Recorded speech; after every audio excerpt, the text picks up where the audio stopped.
Hello student, today I am going to discuss transverse nature of electromagnetic waves.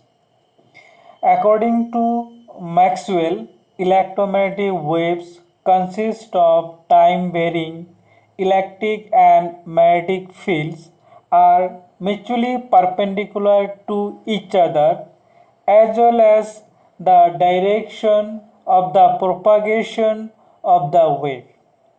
That is, the electromagnetic waves are transverse in nature.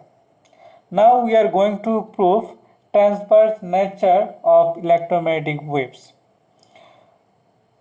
Considering a plane electromagnetic waves propagating along positive direction of x-axis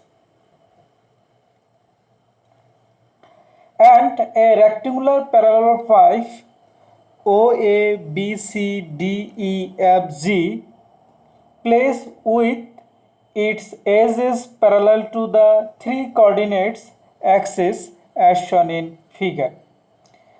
The electric and magnetic fields vary sinusoidally with x and time t only and independent of y and z axis. Electric field and magnetic field independent of y and y coordinate and z coordinate. It depends only on x and time, x coordinate and time.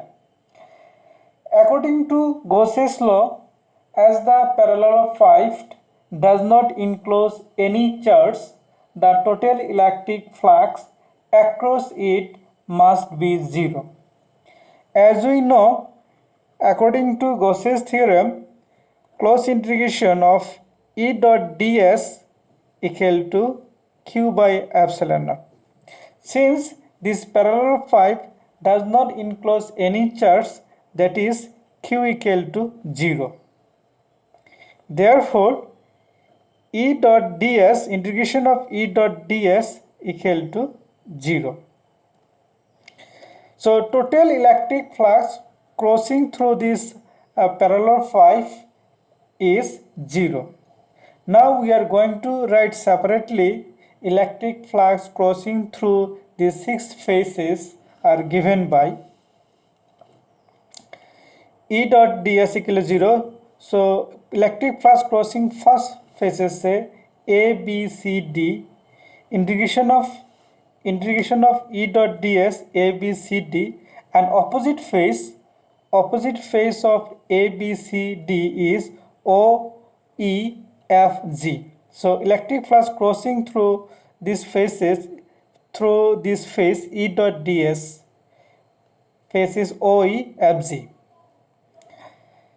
Similarly, other phases E dot ds BCFG, E dot ds OADE, E dot ds CDEF, E dot ds OABC. So here you see BCFG, opposite phase of this is OADE. Again the phase CDEF, opposite phase is OABC. Since electric field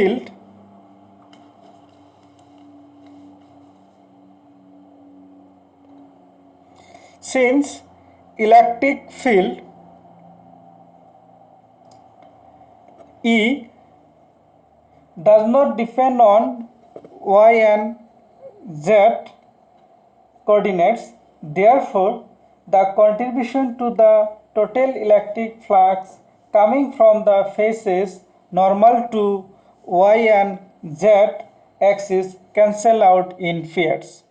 You see, E dot ds phase is BCFG, electric flux crossing this phase OADE.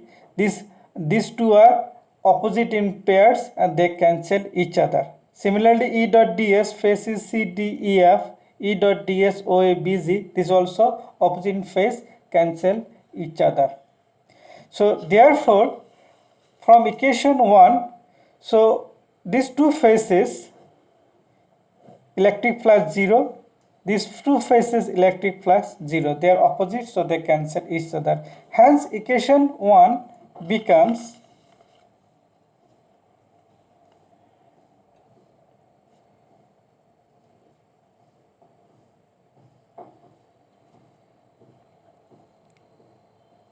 integration of a b c d e dot ds plus o e f g e dot ds equal to 0. So this is equation number 2. Now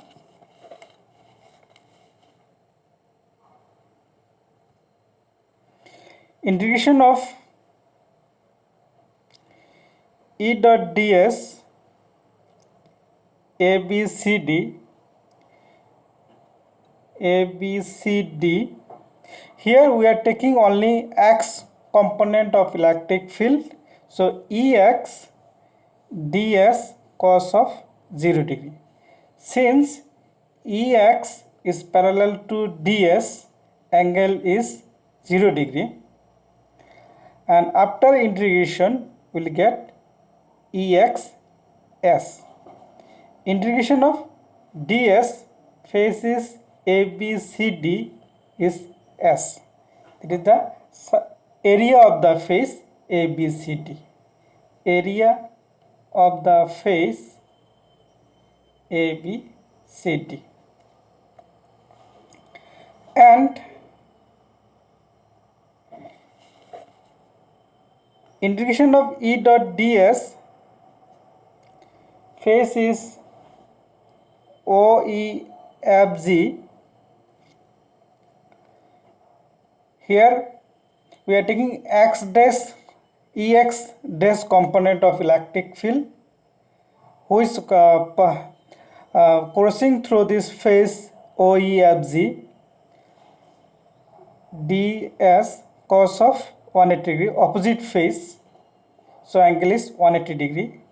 Ex dash is parallel to ds, angle is 180 degree.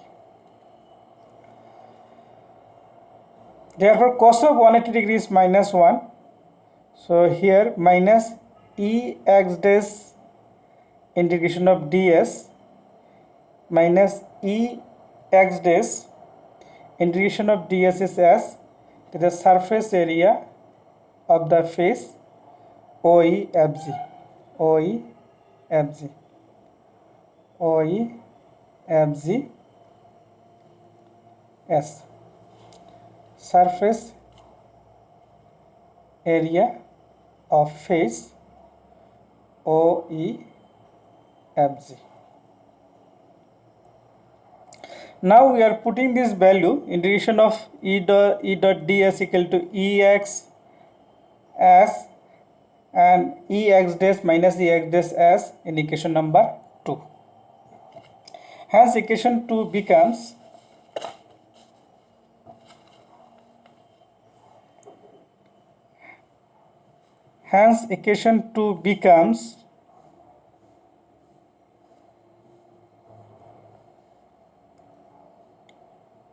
Ex s minus Ex dash s equal to 0.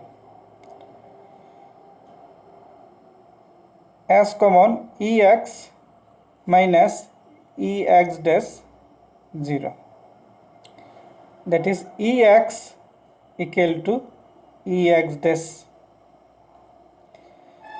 S cannot be 0. Equation number 3. The value of the x component of electric field does not change with time. Hence, the electric field parallel to the direction of the propagation of the wave is 0. That is Ex dash equal to Ex equal to 0. This equation means that electric field is not propagating parallel to the direction of propagation. If electric field is not propagating to the direction of propagation, if electric field is not propagating parallel to the direction of propagation, it must propagate perpendicular to the direction of propagation. This equation means that electric field is perpendicular to the direction of the propagation of the wave. Similarly, it can be proved that the magnetic field is perpendicular to the direction of the propagation of the wave.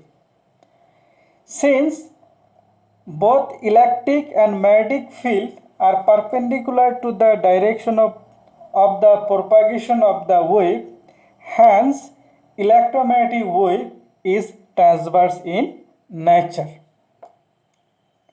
Thank you.